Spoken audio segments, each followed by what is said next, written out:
Welcome to Deep Dive. I'm Kevin Benedict, and I want to thank all of you guys for joining us today. My guest today from the other side of the country on the East Coast is content strategist and expert around content and the CMO of Acrolinx, Chris Willis. Chris, thanks for joining. Thanks. Nice to see you, Kevin. So Chris and I have known each other for many years. He's been on our program here several times in the past, and I wanted to go back to him today as an industry expert because over the last several months, I've talked to so many CMOs and C-level folks, marketing gurus about content. And what I'm hearing from all these guys is content requirements are increasing, especially as people personalize more content. You know, you need variations of kind of the same kind of content based on personas and people in the company and customers and prospects and partners and sales enablement purposes. So different versions of like the same kind of content and things. So it just seems like the demand is going up for content and the complexity continues to increase. So I wanted to go back to the expert, Chris, and really pick his brains about how companies should best manage this. So Chris, now I got you in the spotlight. Fantastic.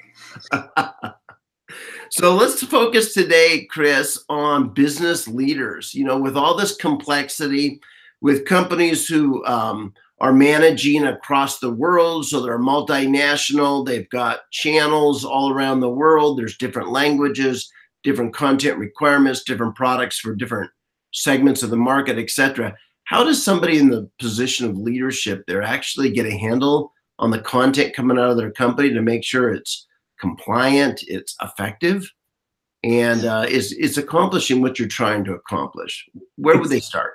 It's interesting you used the words get a handle on. We say get our arms around, but that's when you talk to these folks, they literally make the gesture. They make the hands are like, how do I get my arms around this process? Because we talk a lot about customer acquisition and demand and the spend that we put into that. But 50% of most organizations' budget goes into content, and this content is a huge mass. I mean, you've got tens of thousands of authors across the globe creating millions and millions of words. In some cases, we have one customer that's doing 1 billion words a year. And the ability to govern that process, even in the smallest way, still escapes a lot of these companies. It's a huge gap for many of these organizations from a maturity standpoint.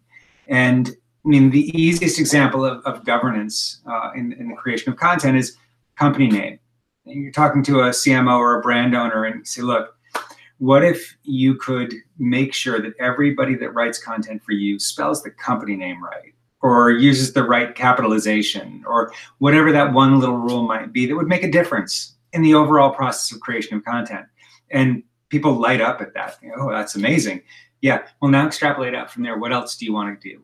How far do you want to go with this concept of governance? Because what we're seeing is that these companies, almost everybody right now, is engaged in a digital shift because they know that it's an essential driver of revenue and profit and growth. And with that digital shift, time is a thing because the next 2 years are really going to separate the digital winners from the people that are left behind. And that creates a time to market requirement, right? So I need these things and I need them now. You add to that the fact that most of our customers in the Fortune 1000, 5000 are managing a transformative customer experience initiative. And I think, if you look at the numbers, and Forbes had an article earlier this month, 81% of executives believe that their companies are going to compete solely on experience over the next few years. So that leads to a consistency issue. How do you say the same things in the same way, in the same voice, and then tailor that, like you said, personalize that to the audiences that you're speaking to? And finally, I mean, we're talking about big companies here. Thinking about brand, tone, clarity, and specifically as it applies to M&A activity. Mm-hmm. So I met with a CMO earlier in the summer, told them a little bit about what we do, explain that, we would take his content strategy, his brand strategy, take it right off the whiteboard, make it actionable, allow him to see content versus execution, or strategy versus execution, and then shrink the gap between the two. And he's fantastic. We're being acquired by a French company at the end of the summer. Let's get together right as that's happening. And that's exactly where he sits. Everything's changing in his world, everything. And it's not just flipping the names of the companies. It's the tone that the companies use. He's small American, well, a very large but small American insurer being purchased by a huge French insurer that speaks very differently. And how do you manage that? Because this is a quick, efficient rebrand of everything, and it's got to be consistent, and it's a critical aspect. And what we find everybody has in common is that content's driving the business, right? And content's there specifically in these cases to keep customers happy, keep them engaged, bring in new customers. It's keeping companies compliant. But to your point, it's helping them scale. And this problem of getting your arms around it, it's very real. The idea of adding a layer of content governance on top of this didn't seem like a thing several years ago. Now it's very much a critical aspect of the content creation maturity model. Got it. So you highlighted some of these, but let's review them together, Chris. What are some of the areas that people would look at, in addition to just the, spell check and grammar? You talked about tone and clarity and brand. How far out do people actually want to have a handle on their content? So I think, what we're seeing with our customers is all kinds of different use cases. There's, consistent clarity is one. So if you're creating support documentation, for instance, for a website, what's the purpose of that? What's the strategy that's driving that actually? And it's most likely, it's either customer retention, so creating happy customers that have their problem solved. But at the dollars and cents standpoint, it's call avoidance. I'm trying to reduce the amount of incoming phone calls by creating good content. And so now we're trying to create this massive content that allows people to be self-sufficient, that they're able to understand it's written for them at their level of education or usage or technical ability. It resonates with them. It helps solve their problem. So can I create a rule set that allows all of my content authors, all of my subject matter experts to create content that meets that objective? It's going to be useful, it's going to be readable, it's going to be consistent, it's going to leverage the voice of the company or the department. That's the first thing. And we see a lot of that because that's part of that customer experience initiative, right? It's creating a better customer experience over all of our touch points. Most companies in the Fortune 1000 have thousands of web pages constantly being created. How do you tie that together? Not just from a readability standpoint or a consistency standpoint, but from a findability standpoint. Because when you look at the statistics, one of the biggest issues with content and content spend is that content ends up being too difficult to find. So it's out there, I've created it, put it out in the world, but nobody knows it's there because it's not findable. Can I make it so that, can I write my content with findability in mind? Can I write all of my content in my company's brand voice? So think about companies that are differentiating based on brand. Like we have one customer that's in the 3D authoring space, and their CEO was their CMO, and this person is trying to now differentiate on brand, and that's phenomenal. But now you need to govern that brand across the entire organization. Everybody needs to speak with one clear voice. How do I engage not just tone of voice, but the terminology behind it, the words that we use as a company, the messages and the sound bites that we use as a company, and govern the use of those across all of my internal and external writers. Got it. Chris, let's go back and take a pause here, and I'll edit this out. Let's go back to this use case one more time because you froze for about 10 seconds when you were describing the company. So how about you just jump back in and say, So we have this, we have a customer, and then to start from there. Okay, what is the space that Autodesk is? That it's 3D or CAD? Yeah, design? I think it's CAD. Yeah. So we have a customer. It's in the CAD space, CAD design space, and they're looking to differentiate on brand. They want to have a voice, a tone, and a space in the market that's recognizable, that represents them as a company, and it draws customers in, keeps customers longer, provides that level of customer satisfaction. And so how do you govern tone of voice, the words you use, the terminology behind it, the sound bites and the messages that feed into that? And how do you do that across all of your internal authors, but also all of your external authors? Because all these companies have external agencies creating content as well. Yeah, you know, we just launched, matter of fact, yesterday, a new site called Regalix.tv. And I come up with that. I mean, we have these interviews, we publish the interviews, and then different people in the company create the titles and the captions and things like that. And I have to go back and say, that's not the central part of our video. Mm-hmm. You know, let's make sure that when we describe the video, we describe, you know, so the content is a challenge for everybody, especially if you have different people doing different parts of it, isn't it? Absolutely. Absolutely. I mean, well, so the way that this sort of works in any organization, right, is that you've got this content team that's tasked with creating something, and they're super excited about it. They don't actually have the ability to write it, though, and that's subject matter experts. And what we're seeing, time was when there was authors, that you were hiring writers, but that doesn't happen as much anymore. Your writers now are your subject matter experts. They're product marketing. They're like actual developers. There are any number of people throughout your organization that are creating content, and they're smart as heck, but they're not writers. So they have the concepts, and they throw it on paper, and then they hand it over to the copy editors. And these guys look at it and they're like, this is, I mean, it's good, but it's very hard to read. And, you know, our audiences, and now we start to think about personalization, our audiences aren't going to understand this. And our audiences could be one or many. I also have access to these external authors and content improvers, and they can help, but they're expensive.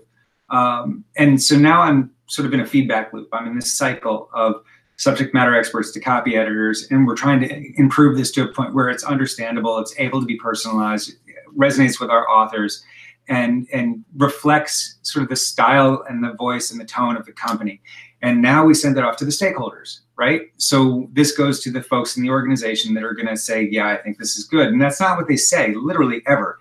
They do start with, I think, but it's, I think I'm smarter, I think I know more, I think I have better ideas. And now we're in the next feedback loop. And we're stuck here for a while while we try and get agreement with people that are very important and have titles. Finally, we get to a point where we're like, okay, we got something. This is an interesting piece of content. Cool. Have you shown it to legal yet? Next process. We need to go through legal because we are a Fortune 1000 company, and we have rules, and we have compliance and regulatory issues that need to be addressed by our legal team. And now we're in the next cycle. And so we're taking time away while we're waiting for legal to do this. While we're doing this, the content team back at the beginning, they're sitting there tapping their foot saying, we need to get this. Demand is waiting for this. Somebody's waiting for this content. Couple things happen as a result of this process. One is it's likely that the original story is lost. More likely that by the time it reaches the end of the process, it's not relevant anymore. So what we're hearing and what companies like Serious Decisions are saying is that 56% or more of enterprise content is never used. It just goes to waste because it's not timely anymore. It's not relevant. It was really cool in February, but when you delivered it in August, it's not a thing anymore. Right. And so the process needs to be streamlined. And I think that's the #1 challenge that we see within our customers. Now, we solve a lot of problems for people, and we talked about several of them already, but the velocity, the breaking down these editorial bottlenecks and getting content to market faster. When we talk about digital shift, when we talk about customer experience, when we talk about rebrand, all of those are critical and time-based. And in order to be successful, you need to have things created in a reasonable amount of time. And Oh man, Chris, I thought running a business was complicated already, but now you've just scared me to death. well, don't go run a thousand person writing team. I was with the company yesterday and interviewing one of their top leaders in marketing who said they have over 1 million SKUs of their list. And they're multinational. They're dealing with probably 100 different languages of content.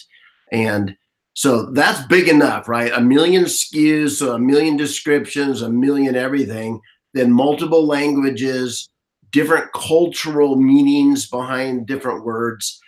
And then it occurs to me there's a lot more than just text-based, right? There's audio, there's video, there's, where do you guys set the limits from within what you guys are trying to manage? I mean, we work with the written word, but the written word feeds into all those things. So one of my customers recently said, we're dealing with TV commercials, we're dealing with billboards, we're dealing with banner stands inside our branches, we're dealing with website content, we're dealing with the materials that we give away at the counter.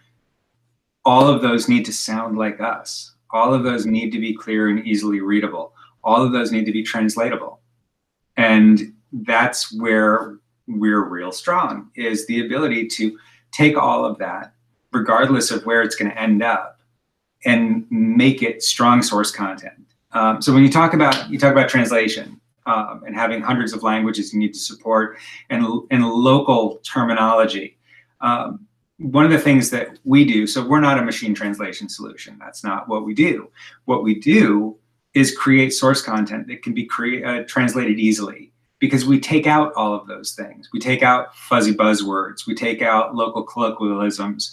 We make it straight source content and allow it to be translated for less dollars, because it's less words and because it's less complicated.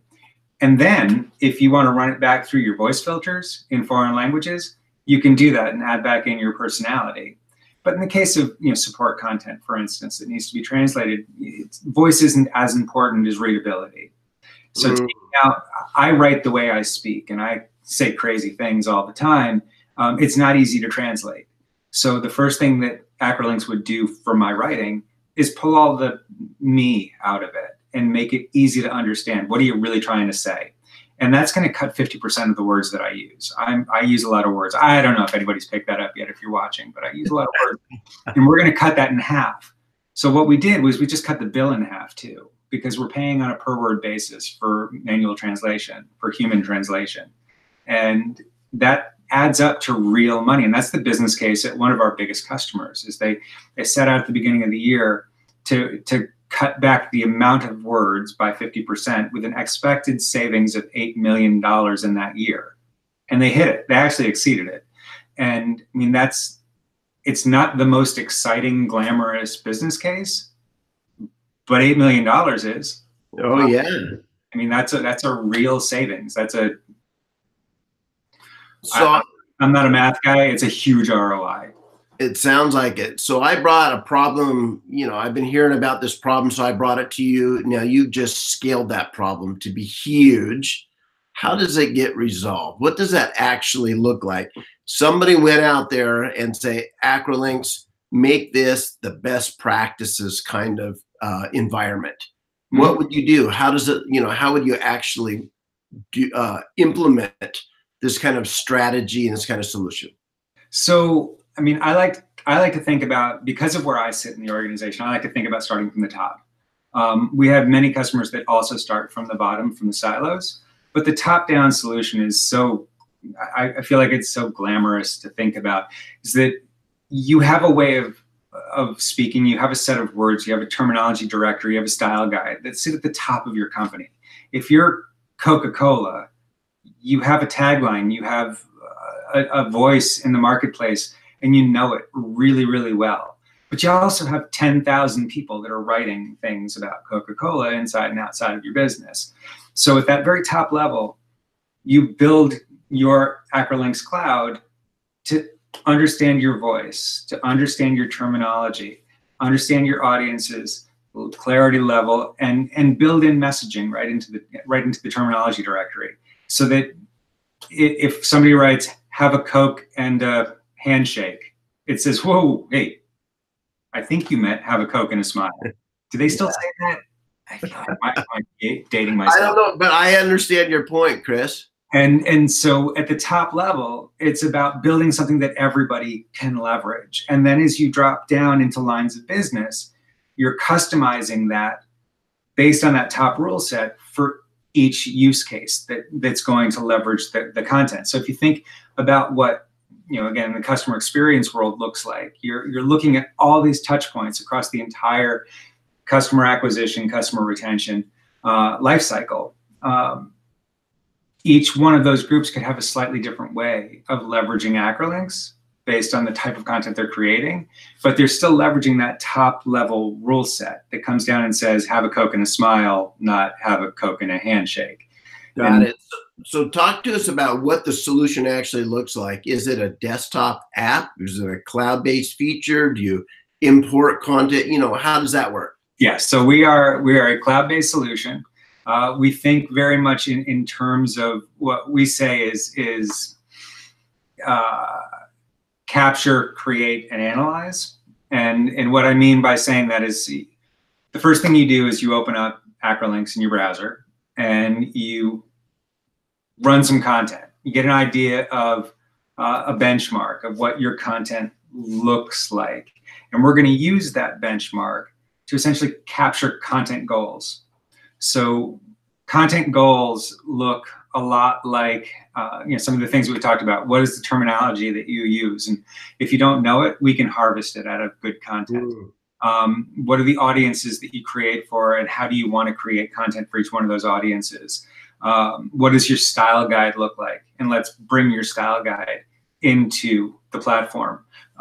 Once we've created this lens through which your content will pass, then it's about going through a full analysis of all of your content to understand the gap between what you just said you want to be and what you actually are. Armed with that information, we can then push out guidance to authors in real time. And that guidance is in the form of a sidebar. That sidebar sits in whatever authoring tool you use. So I'm using Microsoft Word, Google Docs, inside your CMS, inside Adobe tools, inside development tools, GitHub, and it allows you to check the content that you're writing, and it gives you back, very simple things like spelling and grammar, but very complex things like this is not the proper messaging, these sentences are too long, your header is incorrect, into findability. If you intend to be found for these terms, heads up, you're not. It's not the content that you've written. And all of that just lives in the sidebar and presents you back all of your findings. So in real time, you can literally click and replace content in your document and create content that is compliant, that is aligned with the overall strategy. If you are a company that is at a much higher scale, you can automate that process. So we have customers that are leveraging GitHub and doing essentially continuous integration of content creation. So pulling in, checking in content at night, Git is feeding to Acrolinx, Acrolinx is checking and grading, that all of the results come back in the morning, changes are made, and it's checked back in a cyclical cycle. We also have customers that don't use the concept of guidance at all. So we have a company with $1 billion worth of agency business coming in, and they're making agency purchasing decisions based on the performance of those agencies through their Acrolinx score. What type of content are you creating? Is it in line with what we think it's supposed to be? But in any of those use cases, the last stage of this is understanding something that nobody currently understands, which is the performance of their overall content engine. So when we talk about analytics, people get confused because when you think analytics, you're thinking of performance of content. That's great. You already know that. Like, that's what we all know, is how did it do? Did people download it? Did it help me to convert? Did it get people to read my time on, spend time on my web page? That's cool. I want to be able to answer a different question. Are you getting better at this? What's happening inside the engine? Where are we struggling? So I can understand what parts of my organization are struggling with what parts of our content creation. We're having a huge disconnect in terminology, and it's coming out in our analytics. People are using words now in a different way, and we're pushing back. Should we be pushing back? Am I having regular terminology council meetings to do that? Are we improving our Acrolinx score over a period of time? And if we are, can we correlate that improvement to anything else in our business? Can we look at our CSAT or our NPS and see that as a result of improving our content, we're actually improving our customer satisfaction? And that analytics that we have, that doesn't exist anywhere else in nature. Wow. So I was with a pharmaceutical company last week that was looking at their entire initiative is about speeding up their filing process. And one of the most attractive aspects of this was people ask me all the time, are we getting better? Like, maybe we're getting faster, but is the content good? And is it getting better? And we can't answer that question. Now you can. And that was the most exciting part, was I'm trying to prove my job. I can't prove it.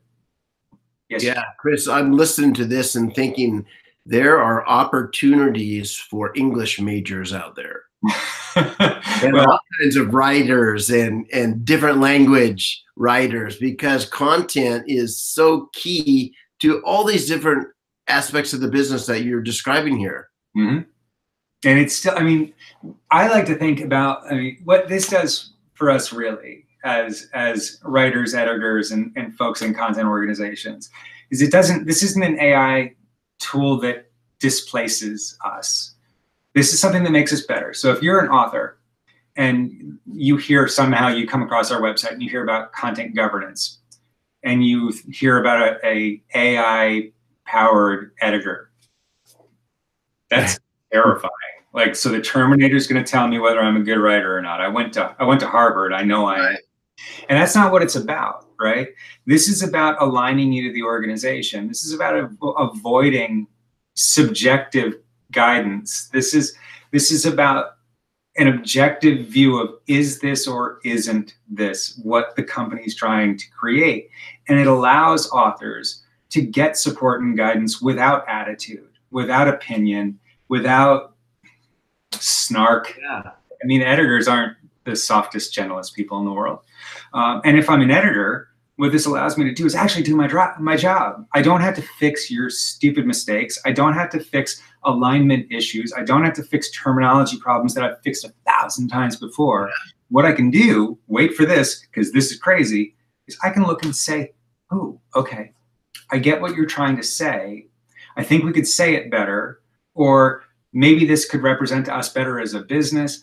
I'm looking at the concepts and the content of the content, not just, I got to get this thing fixed and get it off to the next person, because that's what we've become, right? I mean, think about when somebody hands you something to edit. Are you really reading for concept, or are you just trying to make sure it doesn't have obscenities in the middle of it somewhere that are going to surprise people? And we're past that now. Now we're looking at how this actually works. And when you see it in practice, last week, one of our partners had their customer conference and one of our customers spoke. And you look at the progression that they've made as a business, as a content organization. And they went from having, in 2011, 4 editors, and they were creating, I think, in the area of 120 pieces of content, 4 editors. They had 1% coverage of that content with those 4 editors. Today, with automation and with Acrolinx, they're doing thousands of web pages with 0 editors and 100% coverage. Oh my! That's what keeps running through my mind as I'm listening to you, Chris. Is that this helps you scale? That's the whole story. Because you might be good in one location and your New York office is really good at it, but what about all the other offices that just this isn't a priority? So I scale there too. What about social media? Everybody's wanting their people to share and to be out there and to spread the gospel. How does that work in the social media space? It's social media, it's bots, it's chat support. All of that is, it's completely based on the organization. And you get these authors with their own personalities that are used to, if I'm chatting on my phone, I'm throwing emojis and shortening words. And if you work at a London-based bank, I'd prefer that you not use emojis and not drop the Y-O and just put you. Write real words. And so the ability to check that content before you press send, the ability to check social to ensure that it's on brand voice, which is very important in the social world, before you press submit, that's huge. It's just an extra guideline. It's not a security feature. It's not heavy governance on somebody to make them not who they are. I just got to be me and put my stuff on social. It's not about that. It's about, we're a company, we have a way, we have a voice, and I can make sure that you know it when you're doing things and you take it into account. And that's a big thing for companies right now. We have a bot on our website, and as I was actually programming the bot, I'm running Acrolinx on it to make sure that I'm using our terminology, that I'm using our voice, because if it doesn't, then it's not us. Oh, you have given all of us so much to think about. Chris, thank you for showing your sharing your expertise with all of us today. Anytime, Kevin. Yeah. Thank you.